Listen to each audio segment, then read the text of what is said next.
Saya terbangun dari mimpi itu sebagai seorang pribadi yang berubah. Cara berpikir saya telah tertransformasi pada tingkat yang sangat mendalam. Untuk pertama kalinya, saya mempertanyakan apakah disiplin yang ketat akan membawa saya ke tempat yang sangat saya inginkan. Duduk sendirian di dalam van pagi itu, saya tahu jawabannya tidak. Jalan menuju kebebasan sejati lebih halus ketimbang sekadar membutuhkan pegangan yang lebih erat.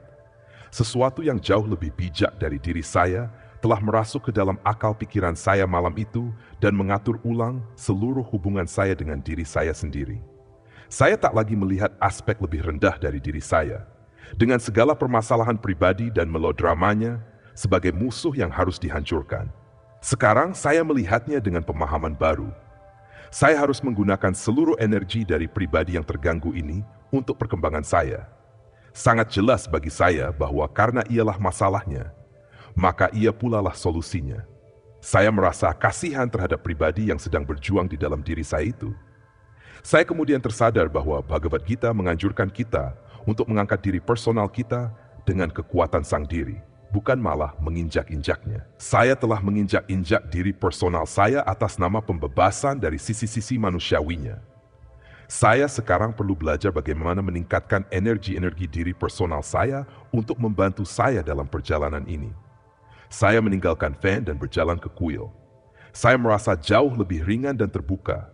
Saya merasa ingin melepas tali yang mengikat saya dan kemudian mengepakkan sayap. Tapi ada sesuatu yang perlu saya lakukan terlebih dulu. Sejak permulaan disiplin mental saya telah membayangkan sebuah ruangan di dalam pikiran saya, tempat saya akan membawa diri personal saya untuk bermeditasi. Itu adalah ruangan berpintu kayu raksasa dan berdinding kaca tebal. Yang membuat ruangan ini begitu istimewa adalah dinding kacanya menghadap ke seluruh alam semesta. Duduk sendiri di bantal meditasi, saya bisa melihat bumi mengapung-apung di kegelapan angkasa. Di kejauhan, tampak bintang-bintang dan galaksi-galaksi yang mengambang di ruang tanpa batas. Setiap kali si Mickey punya masalah, saya membawanya ke sana agar bisa tenang. Saya bahkan terbiasa bermain-main dengan meninggalkannya di sana. Saya ingin ia selalu diam dan ingat bahwa seluruh pengalamannya berlangsung di sebuah titik kecil yang melayang-layang di ruang tanpa batas. Pagi itu, ketika saya berhenti dalam perjalanan menuju kuil, saya memejamkan mata dan membuka pintu kayu raksasa itu menuju sebuah ruangan yang sangat istimewa di sana. Pribadi yang saya tinggalkan duduk di bantal meditasi itu segera menegakkan tubuhnya. Ketika saya mendekatinya, ia menjadi lebih disiplin dan fokus. Berbeda dengan betapa keras saya di masa lalu, saya mengulurkan tangan kepadanya dengan sikap yang ramah dan penuh perhatian. Saya berkata, "Kamu boleh keluar sekarang." Pikiran yang mengikuti ucapan itu membuat saya malu sampai hari ini, karena menganggap bahwa praktik ini hanyalah semacam permainan pikiran dan lugu. Tetapi ketika mengucapkan kata-kata itu, saya mengalami pelepasan emosi yang intensitasnya tak pernah saya bayangkan bisa terjadi. Air mata mengalir di pipi saya, dan kaki saya benar-benar lemas. Hati saya terbuka seolah-olah telah terjadi suatu peristiwa besar yang memberikan kelegaan seumur hidup. Selesai proses pelepasan ini, saya menyadari sesuatu yang tak akan pernah saya lupakan. Pribadi yang ketakutan di sana, yang selama ini saya amati dan hakimi, adalah memang seorang pribadi. Psyche adalah pribadi yang memiliki perasaan, pikiran, harapan, ketakutan, dan mimpi. Ia tak boleh dikurung di sebuah ruangan dan terus-menerus disuruh diam. Ada banyak cara yang lebih konstruktif untuk mengatasi energi-energi yang terganggu dan egoistis ini. Sayangnya, saya harus mempelajarinya dengan cara yang sulit melalui pengalaman. Merasa lebih utuh ketimbang yang selama ini saya rasakan, saya teringat pernyataan saya di mimpi itu. Aku harus menemukan jalan lain. Tidak ada pertanyaan tentang apa itu jalan lain. Saya harus belajar untuk lebih banyak berpasrah, alih-alih berjuang terlalu keras.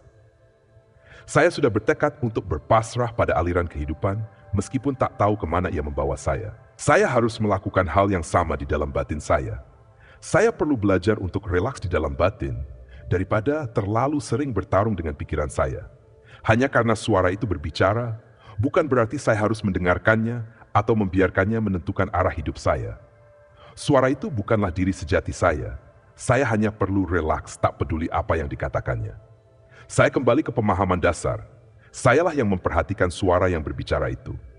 Setelah itu, Selama sisa waktu saya di komunitas tersebut, saya keluar dari keheningan saya.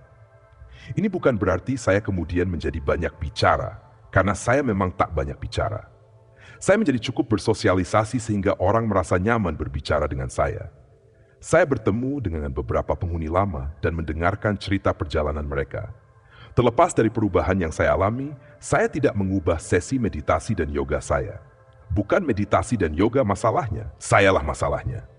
Saya telah membangun konsep mental tentang disiplin mutlak yang sebenarnya justru menghambat pertumbuhan saya. Dalam meditasi, saya bisa mencapai ketinggian dengan menekan energi-energi yang lebih rendah. Tapi itu hanyalah bentuk penindasan.